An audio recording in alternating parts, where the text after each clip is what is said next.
Today on FluTac, we talk about the Walther P99 Final Edition. After a couple months, I'm going to give you my thoughts and tell you if this is the pistol that should be sticking around with Walther protection or should be gone with the wind. Stick around for another exciting episode of FluTac Armed Citizen Firearm Training Solutions starts right now.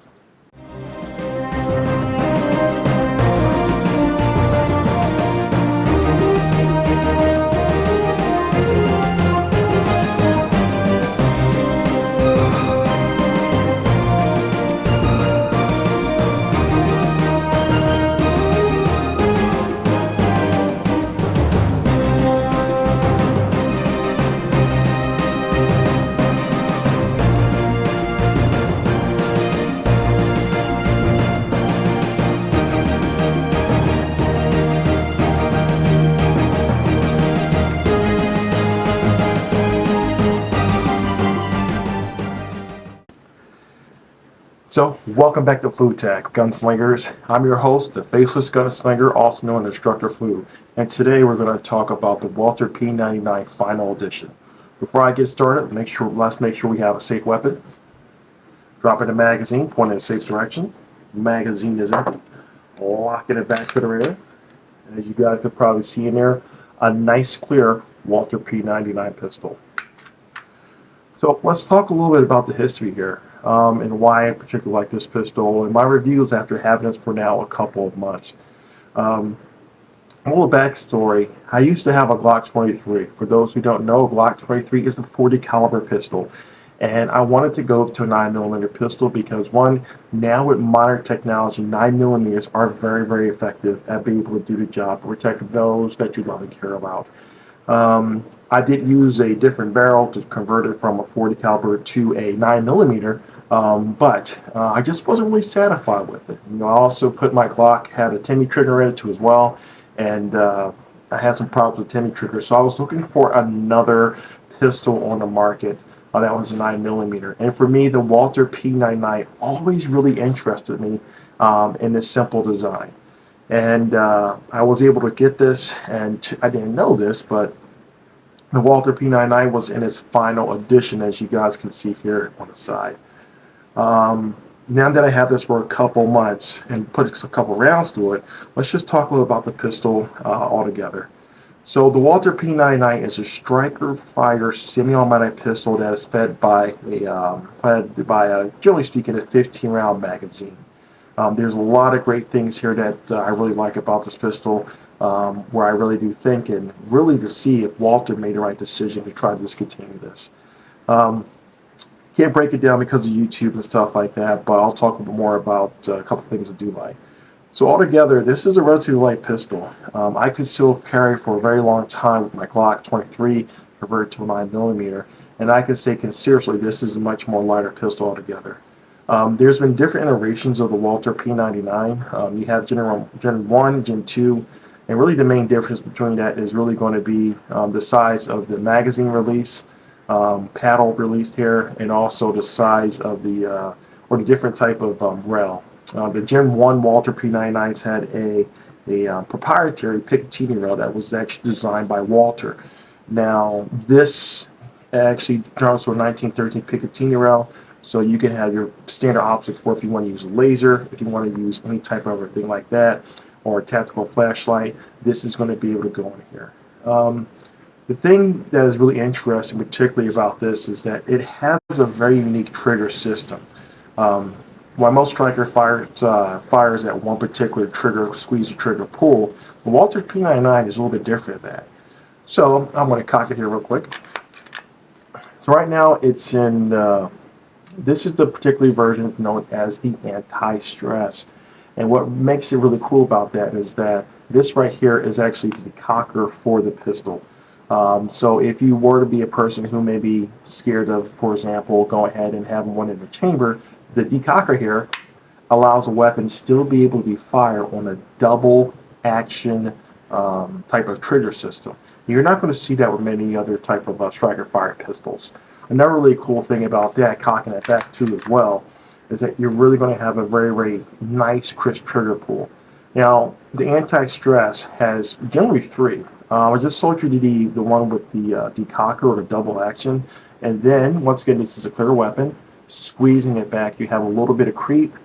Then you hit the wall, and that's when you're going to start to really start to engage the striker, pulling that back until you get a very nice, crisp system. Now, when you go ahead, if you wanted to, I suppose, cock an against safe weapon, you could carry it like this. I don't like putting my finger on the trigger knowing there's a live round in here, but you possibly do that for a nice, crisp trigger. I believe it's roughly about 4.5 pounds. Really crisp trigger, and that's one of the reasons why I've always went to a Walther, because I know for a fact that they have some really good quality triggers with other products that I have used before. Another thing really standing out with the final edition is that it has this different two types of finish. So the upper receiver, or sorry, the slide itself is just going to be a standard metal slide with a beautiful barrel that's inside there with the good Walther specifications and stuff like that when it comes down to it. The barrel itself is 4 inches, so really comparable to a Glock 19, 9mm, and different generations like that. It has also some serrations here on the back, and they're a lot larger compared to the Gen 1. I think the serrations were a little bit smaller. That's another modification went through it. And you guys can see, I'm not going to point it out myself, but you can see the sight system here. The sights come like this standard. One thing I do like about the sights, though, is that it does have the capability of adjustable full windage and a rear sight. And the front sights actually comes with, I think, 3 different sizes, which is pretty cool. Or maybe 4, I'm not too sure. So you can adjust the windage there for there. Another thing I really like about that, I like being able to have an integrated system where I just use a flathead screwdriver here to be able to really wrench down and be able to move it from left to right. Another thing that was really unique, I think, with the Walther kind of pioneered this, or 2 things, is that it has an indicator to let you know that your striker has been cocked and is ready to rock. You can see that points out there as well. On a slide, continuing on a slide 2 as well, we have the extractor here, as you can see. And when it is loaded with a round there's red that shows here, a very long extractor that can actually indicate, let you know that you have yourself a hot weapon. Now, even though these are pretty standard, even with the M&P Smith & Wesson line of striker fire pistol, this actually is pretty, I think was actually the first and pioneer by Walther, is the adjustable or customizable back strap. It comes with 3, small, medium, large. Personally, even though I have larger hands, I actually do like the smaller back strap. I feel like I get a lot more better purchase on a spur of the pistol grip and things like that. Looking closer too, you can see the texture of the grip is not too bad either. I feel like it does provide a pretty good solid grip and surface too as well from there. And also we have the ambidextrous magazine release. So from here you can either left or right side. If you want to be able to go ahead and use that, there's no problem using both ways from there as well. It comes standard with 2 magazines. They're both a 15-round magazine. Looks like they're blued. Really good quality Walther magazine here, as you expect from a Walther particular product. And it has this particular peepholes. You can see how many rounds were left in your magazine, going up from 4 all the way up to 15. Another thing which you can use, which I found out, and another thing I really like about this, if you look at the Walther PPQ type of pistols, they have 17-round magazines, and they are actually interchangeable and be able to use on this so far with the Walther P99 itself. Coming from it. Taking it to range, putting it through a couple rounds. When I first started, and I don't really hold it against the Walther P99 because almost all pistols or most firearms, even brand new, good manufacturers, have a break-it-in period, and a lot of a lot of manufacturers actually tell you that. So you have your expectations that you might have some issues. For the first 100 rounds or so, I think it had not too minor, maybe 1 or 2 malfunctions. But now that I put more rounds through it, it's eating hollow points, full metal jacket. I personally carry the Federal 124 grain punch 9mm ammunition, which is my go-to. And I'm a big fan of Federal. I don't get sponsored by them at all. So this is another great thing about this, that it's able to eat this as well. Going back down to it, these are, like I said, they're going out of productions. Taking it to the range, and I'm going to show you some footage here in a second. Taking to range, these are relatively accurate, very relatively adorable so far what I've seen, and I really have no problem trusting my life or protecting people if I need to, if I were going to take this too as well. Compared to a Glock, you're not going to have as many capabilities to be able to accurate or to accessorize this as you can with a Glock, but there are some things out there. I know Trigicon and other like Trugo do offer night sights that you could put on there, and you won't really need a tool, generally speaking, because they should just be pop on here versus getting a particular tool to be able to get your weapon and stuff like that going here as well. And besides that, I mean, in a nutshell, this is a really good pistol for the price point itself is going to be, it's kind of expensive. I would say, and I'll put a link in the description in the bottom at the end here of my initial impression, but the Walther P99 particularly does come with a with a whole bunch of accessories with it. It comes with a challenge coin or marking the Walther P99 and the dates it was in production by Walther. It also comes with a pretty cool Pelican case that's green, and it also comes, like I said, with 2 magazines, a lock, so a lot of good things. And I'll put that, you can watch it on my initial reaction video when I actually first picked up this pistol and purchased it as well. And things like that. There are a couple things I don't like about this. It's something you should be aware of. So I don't know why Walther did this, but the sights themselves, which you can see here, and you guys can see that they're putting on a front sight, putting it into a holster. The sights are match made out of plastic, and I know that a lot of polymer pistols are plastic sights, but this is the steering wheel for your projectile that you're shooting. So I really wish that they had a lot more. These were made out of metal.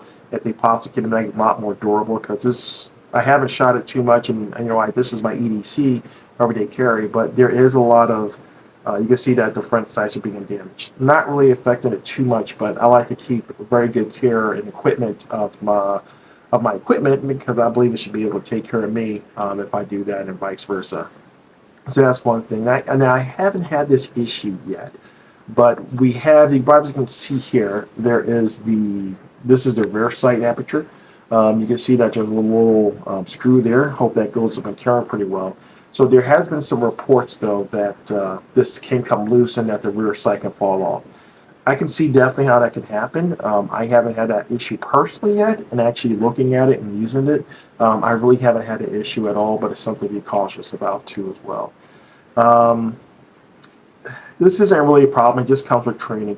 For me as a person, particularly in the military and all of us, I mean, putting tens of thousands of rounds downrange and having different pistols, it's got some used to use the paddle release. I know in Europe this seems like a really big thing for them, and nothing wrong with that with the Europeans and stuff like that. But I personally do like having a button release on the left or right side, but it works well. I really don't have a problem with it. Just more training and things like that, and no really safety concern, despite it being relatively close to the trigger itself when it comes down to it.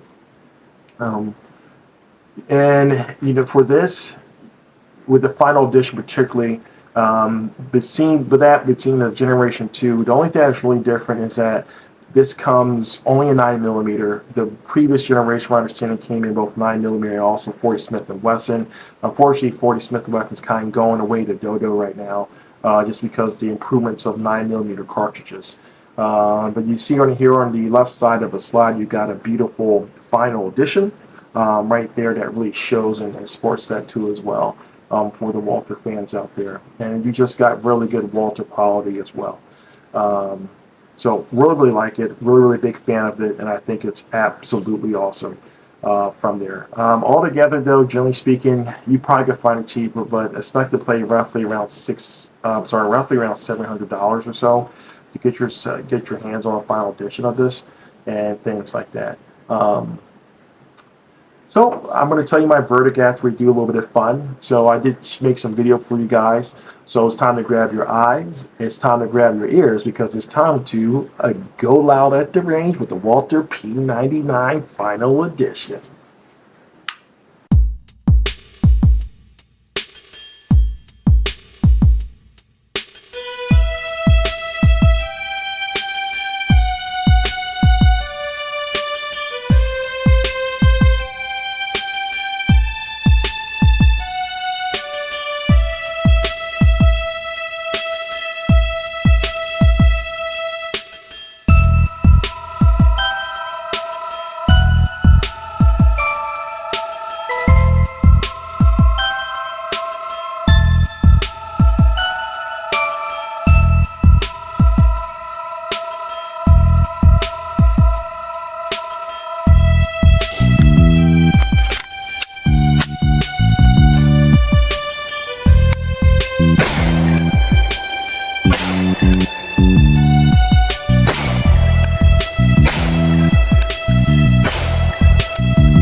Now that was exciting. Hey guys, thank you so much for joining for me. So my final verdict: do I think that Walther is making a bad decision? My personal opinion, to get rid of the P99. I could be a little biased. I'm not even a big James Bond fan, but I am a big fan of the Walther P99. This is just my personal opinion. I love the way it looks. I love the history behind it. Even though the double action anti-stress system we have here on this pistol is really unique, and I've never seen another pistol. Once you get a chance to really play with it and practice with it, I think it's really a really good system. That's very interesting.